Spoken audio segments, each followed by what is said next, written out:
Hello students, welcome in my channel. Today we are going to proceed a very important topic, that is the crystalline allotropes of the carbon. In the last lecture we are discussed about the different allotropes of the carbon. So there are two forms, crystalline forms and the amorphous, that is the non-crystalline forms. So student, in today's lecture we are going to proceed with the crystalline forms. So already we have discussed there are three crystalline forms. So three crystalline allotropes, which are that graphite, diamond and fullerenes, correct. So out of that, first allotropes we are going to start in today's lecture, that is the graphite. So in today's lecture we are going to start with the crystalline form number 1, that is the graphite.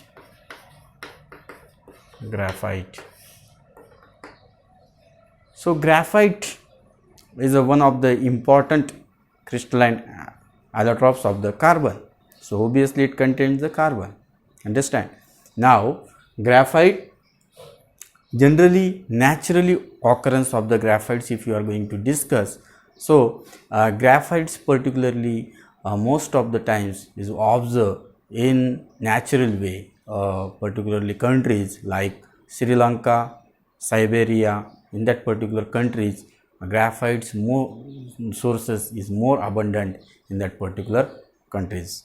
Now in India also graphites we can found in Jammu Kashmir, then Rajasthan, Bihar, such type of places is there where we get naturally graphite.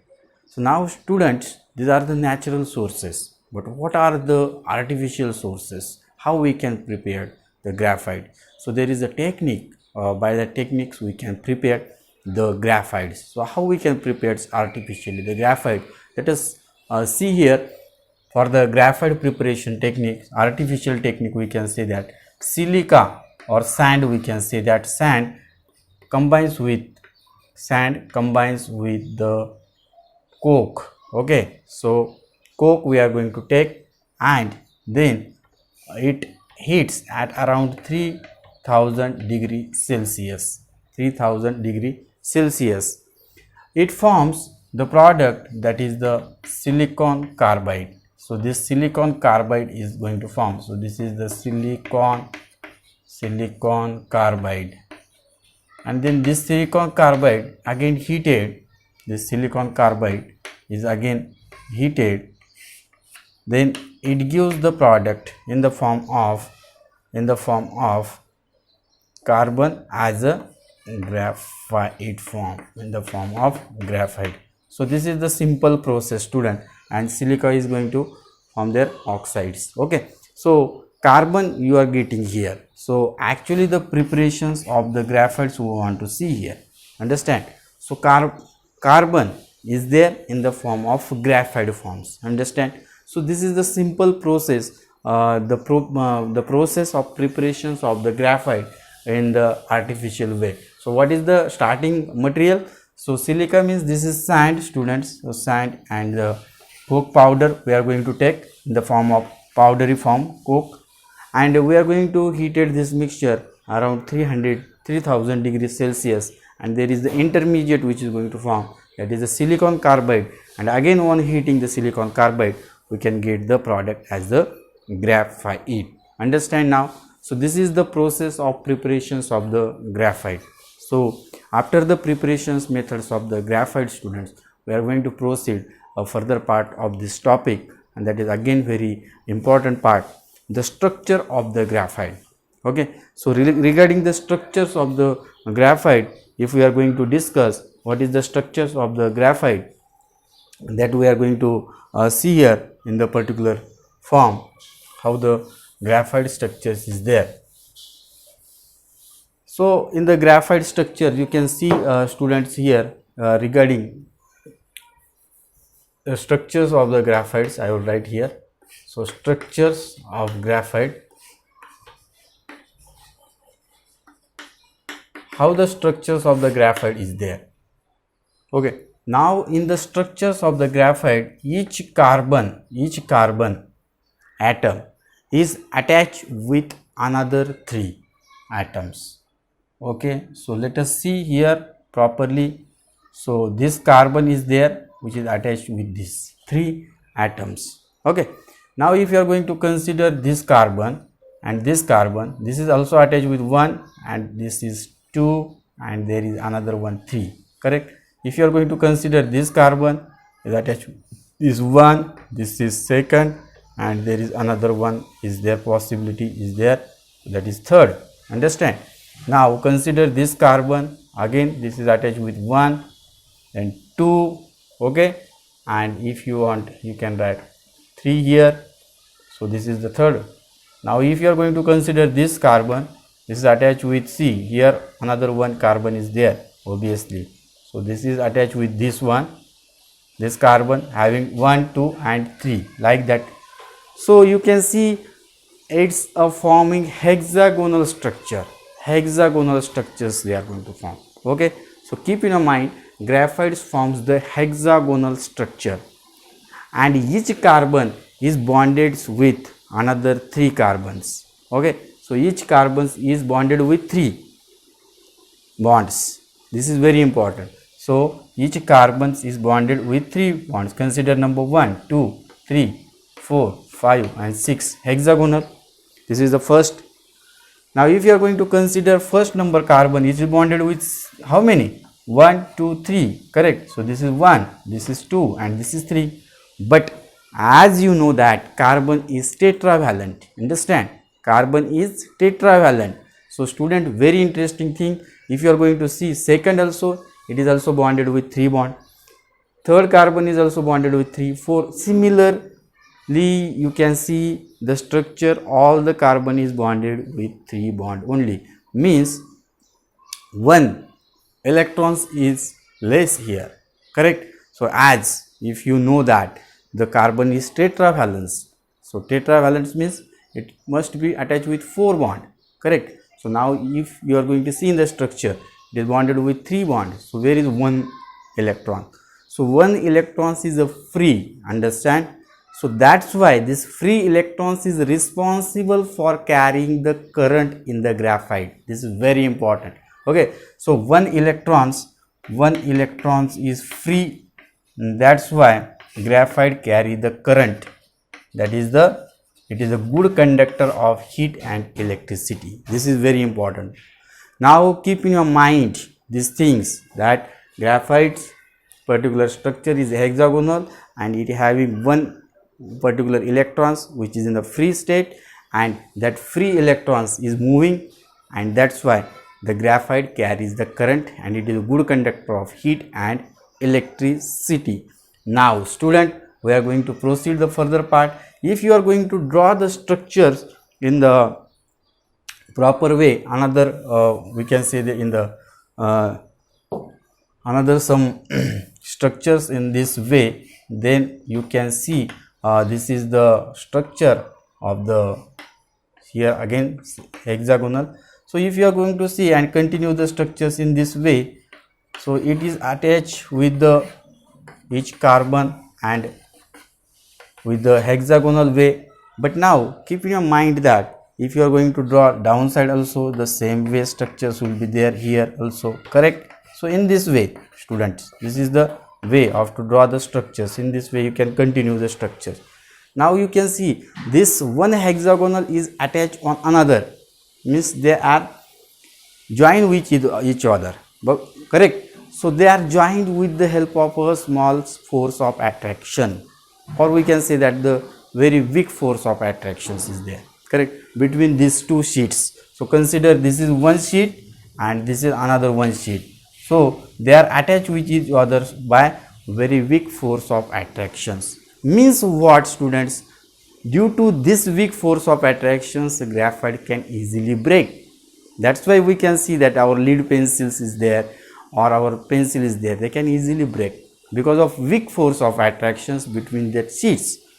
Okay, so this is again very important. So they are having the weak force of attractions between the layers, we can say that, correct. So the layers are very weak between the 1 and 2 layers, very weak force of attraction. But keep in your mind, between the two carbons, if you are going to consider the two carbons, consider this carbon and this carbon, or this carbon bond is very strong. Carbon bond is very strong in the graphite. So carbon bond is strong, but the force of attraction is very weak between the two particular layers. So these things also you have to keep in your mind. Now students, after the discussions of the structure regarding the graphites, you come to know that about how the structures of graphite is there. So it's a hexagonal structure, it having the hexagonal property. Along with that, now you come to know that one electron is free. So due to this particular nature, graphite carry the current and electricity, we can say, and in between the two particular the layers there is the weak force of attraction. Similarly, if you are going to consider about the carbon bonding, it is a strong carbon bonding between the two carbons. Okay, now after these discussions, what are the properties of the graphite? That is again important points of this particular structure. After the structure, what is the important properties of the graphite? So the very important properties regarding the graphite, students, you come to know that what are the properties of the graphites. So graphite's properties we are going to discuss now. So the first and very important properties of the graphite, what will be the properties, students? Any idea? Now all this, from these discussions you got some important concept about the graphite. What is the properties? Graphite is the grayish black color. Okay, this is the first property. If you are going to see the color, so it is the grayish and black color is there. So we can see that regarding the color, so it is the grayish black color substance or crystal, correct? So grayish color crystal. Second property it is there, it is a soft in nature, correct? Soft is there. Then it around regarding the conduction, it carries the current, correct? So it is a good conductor of heat and electricity. So these are some important points I am going to discuss with you. You have to keep in your mind this particular related to the graphite. And if you want, you can write another one important property. If the graphite is using on the paper, so it leaves the black color on the paper. So leaves the black color on the paper, correct? So black color on the paper. So this is another one property, we can mention it here as the property of the graphite. So this is the some important discussions regarding the properties of the graphites, and I hope whatever the discussions is going on, you are going to understand the properties of the graphite. And another one point we are going to discuss after this, what are the uses of the graphite, students? So the uses is again very important. So as you know that graphite particularly used in a different cases. So which are the different points which is very important for the uses of the graphite, that we are going to discuss here. What are the uses of the graphite?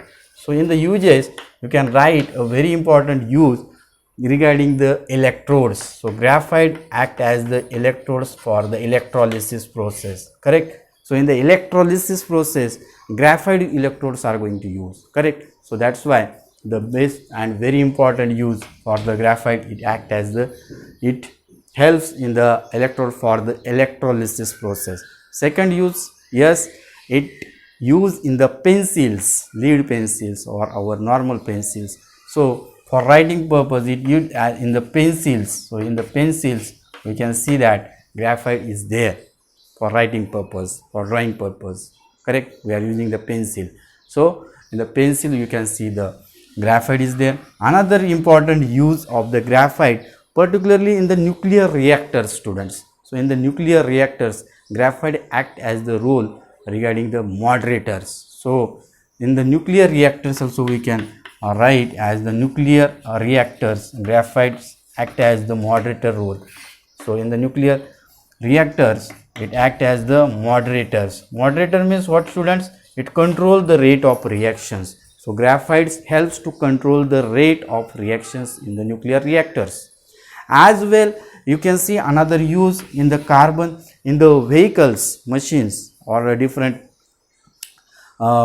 we can say that the machines, the graphite is act as the graphite is playing an important role regarding to prepare the brushes, carbon brushes, we can see that. Okay, so in the machines, these graphites use very important role regarding the carbon brushes we are going to use to clean the machines, or we can say that carbon brushes is there in the machines, which is playing an important role regarding the uses of the graphite. So keep in your mind this, all the things whatever the discussions is there, this is nothing but the first crystalline forms of the carbon, that is the ग्राफाइट्स.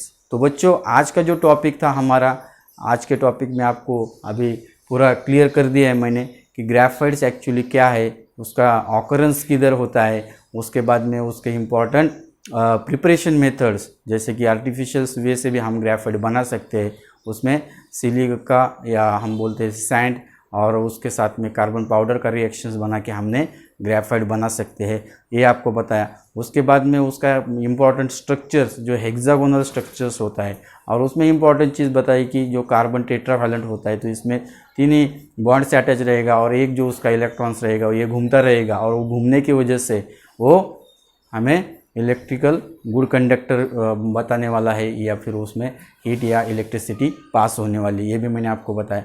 और इसमें एक बात मैंने बताई कि इसके particular properties क्या है, तो हमें अभी पता चला है कि पर्टिकुलर ग्राफाइट्स की क्या इंपॉर्टेंट प्रॉपर्टीज़ है. उसके बाद में अभी हमने डिस्कस किया कि उसके यूजेस, तो यूजेस की बात की जाए तो यूजेस एक बहुत ही बड़ा यूजेस है उसका, इलेक्ट्रोड, जो इलेक्ट्रोलिसिस प्रोसेस में इलेक्ट्रोड्स के तौर पे यूज़ कर सकते हैं. पेंसिल जो डे टू डे लाइफ में हम लिखते हैं उसमें भी ज़्यादातर यूज़ होता है. उसके बाद में न्यूक्लियर रिएक्टर्स होते हैं, न्यूक्लियर रिएक्टर्स में ग्राफाइट का रोल बहुत ज़्यादा है, उसमें मॉडरेटर्स का रोल करता है वो, जैसे कि रिएक्शंस कंट्रोल करने का काम करता है. और अलग अलग व्हीकल्स, मशीनरीज में भी हम कार्बन के जो ग्राफाइट्स है, ग्राफाइट्स ब्रशेस यूज़ कर सकते हैं, उसका भी उससे में इस्तेमाल किया जाता है. तो ऐसे कुछ इंपॉर्टेंट यूजेस है जो ग्राफाइट्स के आपको मालूम होने चाहिए. इसके अलावा भी बहुत से ज़्यादा यूज़ है, लेकिन ये जो ज़्यादा इम्पॉर्टेंट मुझे लगे तो मैंने आपको ये अभी बता दिया. आई होप अभी आपको समझ में आया होगा first allotropes of the carbon, first crystalline allotropes of the carbon, that is the graphites. Thank you all of you. Share the videos and keep watching the channel. Thank you all of you once again.